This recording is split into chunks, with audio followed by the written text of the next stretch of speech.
Okay, this is slide 8 in our World War I unit, Homefront work. As we said in our last slide, by and large, most people got behind the war effort and supported it. So let's talk about how they went about supporting it. First of all, the government established what is known as the War Industries Board. Okay? The War Industries Board. And it is run by a man named Bernard Baruch. Bernard Baruch. Okay? He heads the War Industries Board.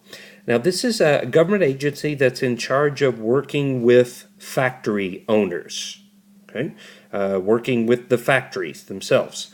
They controlled production rates. They controlled how much you could build and what you could build, because they also controlled raw materials. The government set prices on goods, because the last thing we need is an economy shutting down. We need people to be able to afford things. So the government could control whether you as a factory got the raw materials that you needed. And if you agreed to build what they wanted you to build and sell it at the price they wanted you to sell it for, you got all the raw materials you needed.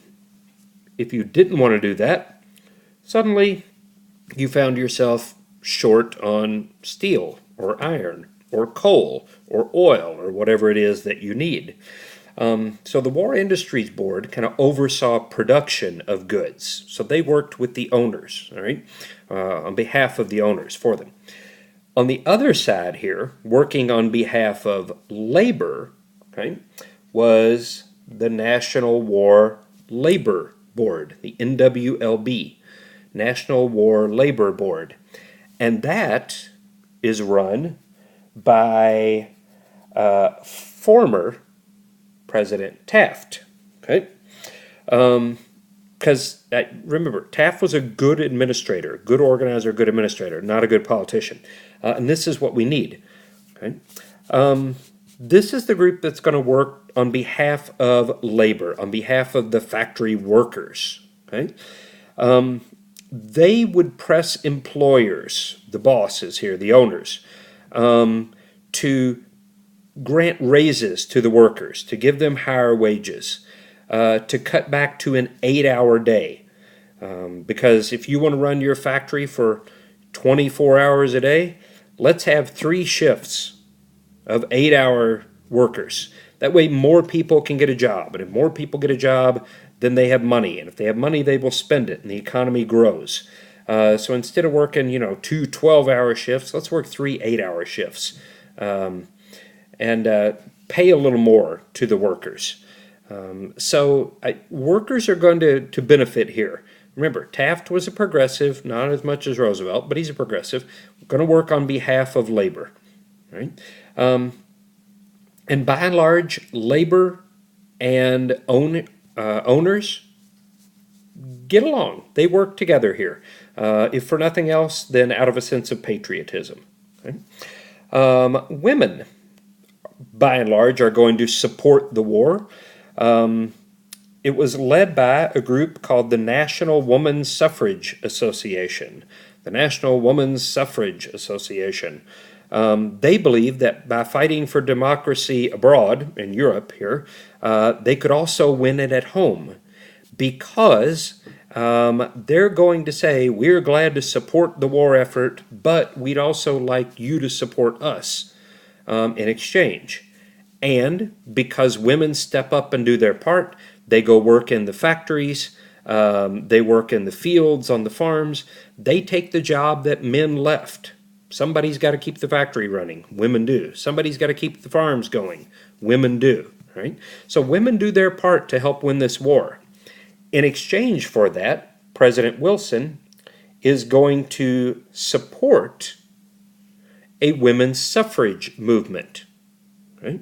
And thanks to President Wilson's support, in 1920, the 19th Amendment granting women the right to vote will become law.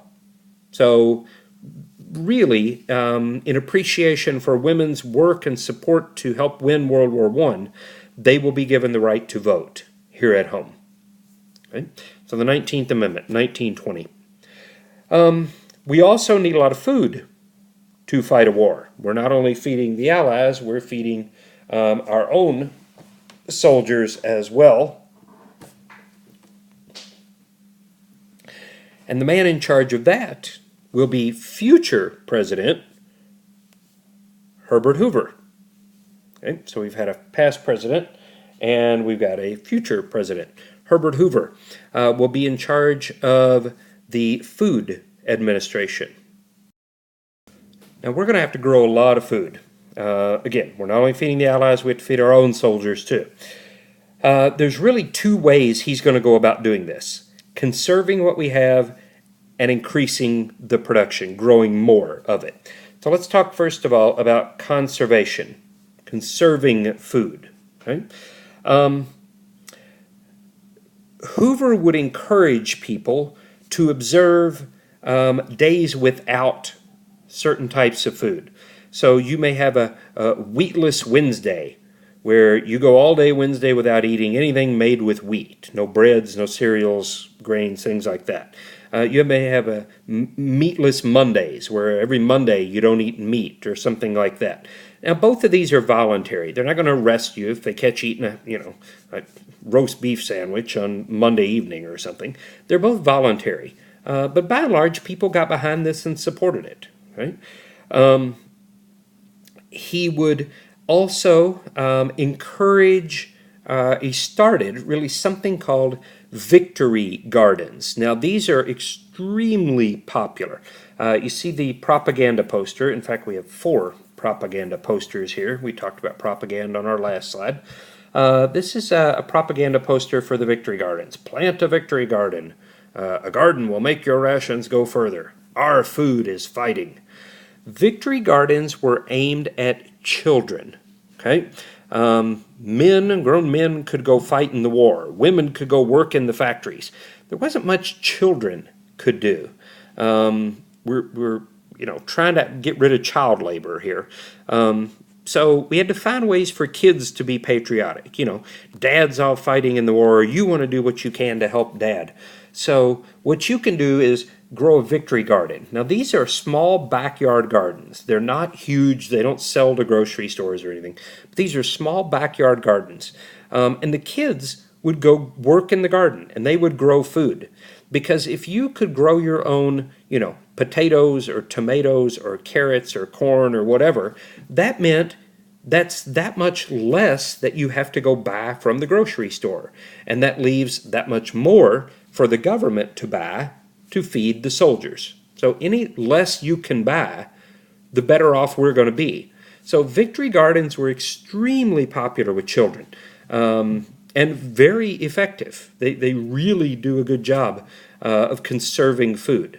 Okay?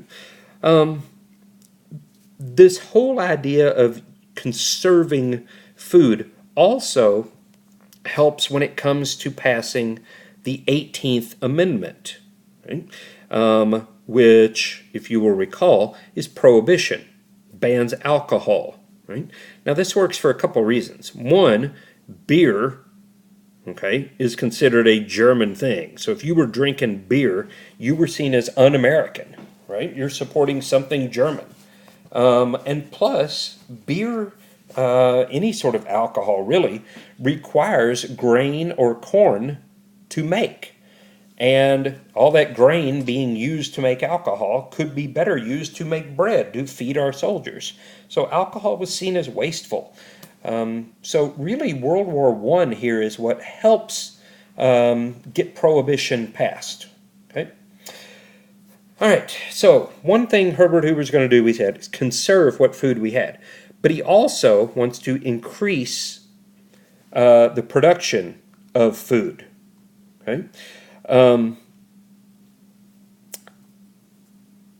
Patriotism, sort of working harder to grow more food, patriotism allowed for farm production to increase by 1/4. We grew 1/4 more food during the war than we did before the war. Okay? So Americans really step up and do their part. Okay? Food exports to the Allies tripled during the war. So just when it looked like we weren't going to have enough food, because now we also have to feed our own soldiers and all that, we're able to send 3 times as much to our allies than we were before we got into the fighting. So Americans step up and do their part. They really do. Okay. So we got food that we need to fight the war.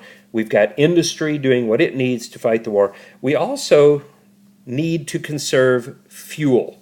Okay? The fuel administration, because it takes a lot of fuel to win a war. Coal in ships, gasoline in engines, things like that. We need fuel. There you see at the top of the page, the propaganda poster, Uncle Sam needs that extra shovel full. Help Uncle Sam win the war. The Fuel Administration would encourage people, use a lot of the same tactics as the Food Administration. People were encouraged to observe heatless days, where you didn't turn the heat on a particular day. Or maybe you just turned it down, you know. When winter would get here, instead of turning your furnace up to a nice toasty, 72 degrees, 74 degrees, whatever, just throw on an extra sweater or two and turn it down to 68 so you don't use as much coal to heat your house. Gasless days, gasless Sunday. Don't drive your car on Sundays. Walk to where you need to get to, because we need the gas for military vehicles. Lightless nights. Go to bed. Don't stay up late, with your lights on, using electricity. Go to bed early. Get up early when it's light, and you don't need to use lights in the house. So the Fuel Administration encouraged people to voluntarily comply, and by and large, they do. They do their parts. Okay?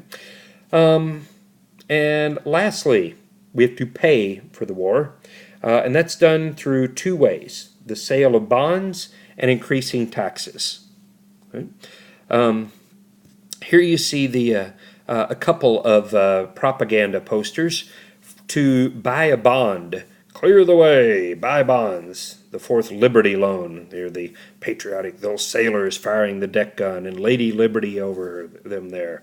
Here's Uncle Sam. If you can't enlist, invest. Buy a Liberty bond, right?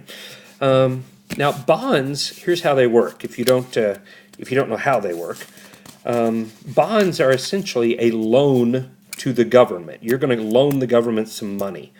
So let's say you've got an extra $20 or something, and you go down to your local bank or post office or government office somewhere, and you say, I'd like to buy a Liberty bond, or after the war they're called Victory bond, whatever. So I want to buy a Liberty bond. Here's my $20. So you'd give them your $20, and they'd give you a little piece of paper with the date on it and the value, $20.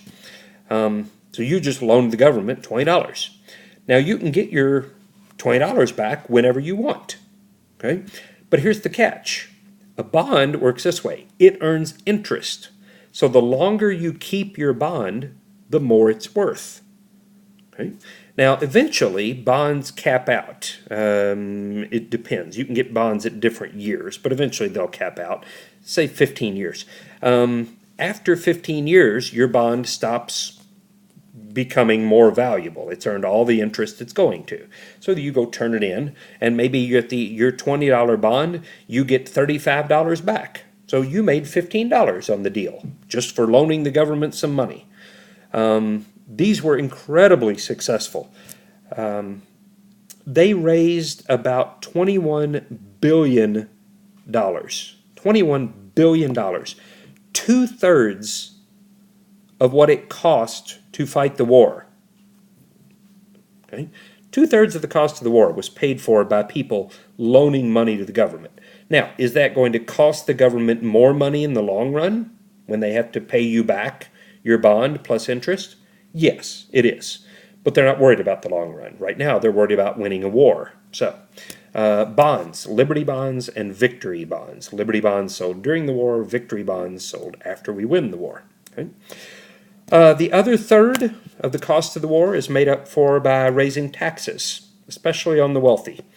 Tax increases and bond sales are used to pay for the war.